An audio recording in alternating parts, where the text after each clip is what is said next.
Welcome back, everybody.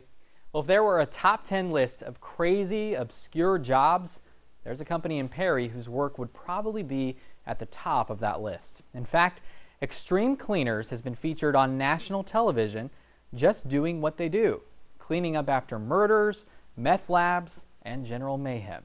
Take a look.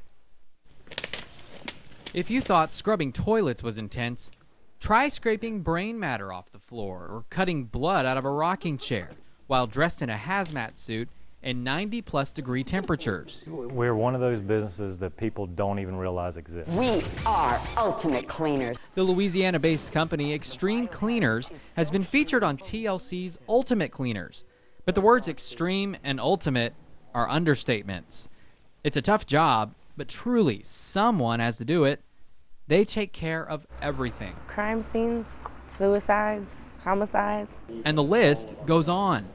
Breaking down meth labs, tidying up hoarder homes, and cleaning up messes no one can see. This is one of their many trainings for the grueling work. I couldn't imagine somebody in my family dying and having to clean that up by myself while I'm trying to grieve. They clean up after disaster and offer a hand and a hug to those left behind. Ashlee Smith says it takes an emotional toll. The worst scene she had to clean up was after a man shot his wife and baby at point-blank range. It's very emotional, and I have some that haunt me that I still have nightmares about. That's why the company has a psychologist on hand to help their own staff deal with their most grisly assignments. Ashlee tells me she gets some trainees who at the end of the training say, "I'm just not cut out for this kind of work." But I spoke with one woman who says because of her experience as an EMT and the passing of her father, she thought this would be the perfect job for her to take helping people to the next level. You have to really think, I couldn't help my dad, but I can still help other people.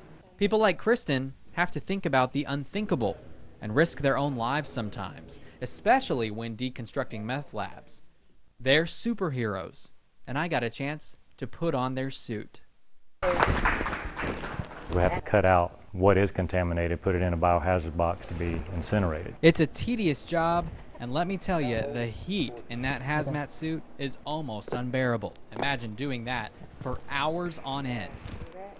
It's a job that requires an abnormal skill for comforting victims' families. A lot of people don't have that compassion to console them or to cry with them for a few minutes. A job that no one thinks about, but it literally takes blood, sweat, I probably burned 120 calories. and many times, tears.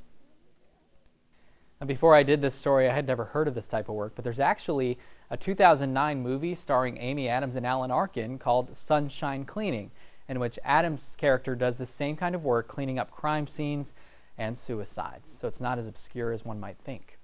For more information on Xtreme Cleaners, I've provided a link in the article for this story on 41NBC.com.